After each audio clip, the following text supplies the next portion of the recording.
I'm just very happy for the guys. I thought we did a really good job of playing as a football team. We had a rough start. They hit us fast and furious right away. And the only thing I can tell you is that's the same way the Mississippi State game opened up in all three. They went down and scored in the opening drive, and I said, "Ooh." We settled in. I thought we supported each other in every way, shape, and form, offensively and defensively. When the defense stood up early in the game, offense put us in some tough situations with the turnovers. And I thought there was a transitional moment in the game when Ondish hit that punt, and then we went on and stopped them in close and got the ball back in great field position, went down and scored. I really think that I don't think we played as well on special teams, obviously, as we did last week, but I think there'll be segments of it that show us really having an idea of how important that part of the game is. And I really think that field position became a key thing in the second quarter, and we got a lead that we took into the second half. I'm really very fired up about how we played the second half. We played with expectations to win. The individuals and the groups played that way. We closed out the game with an 8-minute drive. We physically ran the football at them every rep, and they couldn't stop us.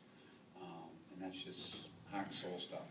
That's really good stuff on a football team when you can do that and you can close out a game like that. I don't remember the last time we've done something like that. We did it without Perillo because he was banged up, so we kind of formationally were a little bit limited there, but ball security was real good, and I think we made some really good decisions at the quarterback position. He played far better than he did last week. He stepped up like he needed to. I thought the offense demonstrated a far greater level of consistency, which is what we were looking for. I think our defense is going to be exceptional.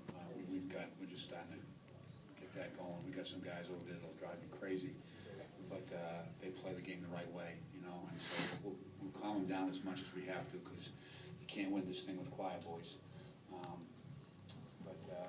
I'm excited about where they're going, and I'm very excited about our special teams. This football team has made some great steps the first 2 weeks of the season.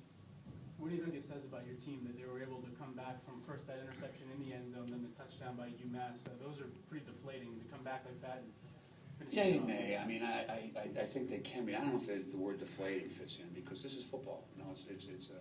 We have a thing we call sudden change, and it happens all the time. We found out Friday morning we'd come in here, we weren't going to have a practice locker room, so we yelled out sudden change, and we changed our clothes, so we drove down here and we practiced, right off the bus, just like you were in high school, and our guys went to the hotel in their sweaty gear. Things like that happen all the time in life, and in football especially. So I think, and I think it's a quality you have to have in this game of not, getting beaten down by the turnovers or by things that happen, because it's a crazy game. I mean, I'll go to my grave remembering how Kirk Ferentz always says football flat out stinks, because of all the things that happen and you can't prepare for them. But I don't think we got deflated. I think we know that over the course of time, this game will give us our opportunities, and we'll take advantage of them. You must have gone into the locker room with a little bit of a feeling like, man, this should be a bigger lead. People were saying that to us, but I mean, let's face it, that's a very good football team. I don't know what's going to end up happening to them. And when you watch them play Wisconsin, there's a lot of things on that tape will tell you that they've got some ability.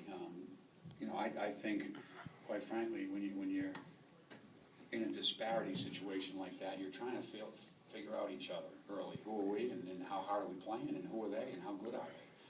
And we fenced with them, I guess. We disappointed ourselves with the turnovers. There's no getting away from that. And then we lost a touchdown on a push and a penalty. But I never think the score is what the score is. You are what you are when you leave the field. It's all black and white, this game. It really is. Growing up here, is this a big thing for you? Well, there's a lot of Irish out in the parking lot right now. They're having all the time. I can promise you. Cosgroves and O'Learys are really they're all over the place. Yeah. The O'Leary clan, it starts with my mom. There's 11 of them, so it just multiplies. And you get the game ball. How does that feel? That's pretty neat. I didn't expect that. I had I had to get after their asses on Thursday because we were sloppy in practice, and I just have an ability to get their attention when I have to. Maybe that's why, because I think we felt we really practiced well Tuesday and Wednesday, and we were sloppy Thursday. So I turned up the volume on them, and maybe that's why. You know, I don't know. Has that happened before? Getting the game by, I assume it probably has. Yeah, sometimes I take it because it. I don't know. No, I can't remember that ever happened before. I guess sometimes I just grab it. Did you feel your crowd behind you at all? There's seemingly a pretty good contingent. You know, I got those things on my head, so I don't, and I sometimes feel like I'm distant from some of the things. Some of the calls I saw out there, I thought I was losing my mind when they were, you know, they just didn't seem to go our way. But I recognized that there were people there, and that was exciting. I mean, the whole venue down here is, you know, playing in a professional stadium. I mean, it's just neat. It really is for our players, and you know, being around an environment like this, and have an opportunity to compete against a former rival, you know, a team that we played so much in our history, and then having a chance to really not only win the game, but feel like you really asserted yourself and you took the control of the game and won the game in a resounding way. You just got bumped down on career passing list there. I did. You went from 9 to 10. Good for Marcus. Good for Marcus. And how about the fact that he was able to accomplish so much with his legs? Maybe not something Yeah, anticipated, but yeah, everybody rips us for running Marcus, and look what he does. You know? I think the game of quarterback has changed. You know, you have to, with the speed of the game, you have to be able to test opposing defenses with the quarterback, because he's really the extra guy in the blocking schemes. You know, you really have an ability to use your backs and those people to help, you know, create an odd man advantage, and we do a nice job of that. Coach Burgoyne works hard at it, and you know, people, it's risky to run your quarterback, but you know, if you go into any endeavor where you know you're worried about that kind of stuff, you're never going to have success. So we just, you know, we got to play to win. We got to play with our best players.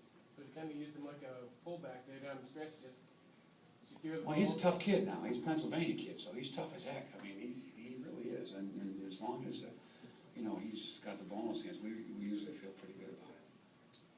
you mentioned the parents' quote. I think, was it football is a... Football stinks. Yeah, it must feel pretty good today, though, right? No, it still stinks. It always will.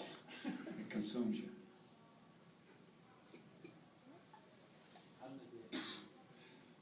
I think that could be sort of serious. I don't know exactly right now, but obviously we lost him on play one, and that is, you know, pretty kickoff.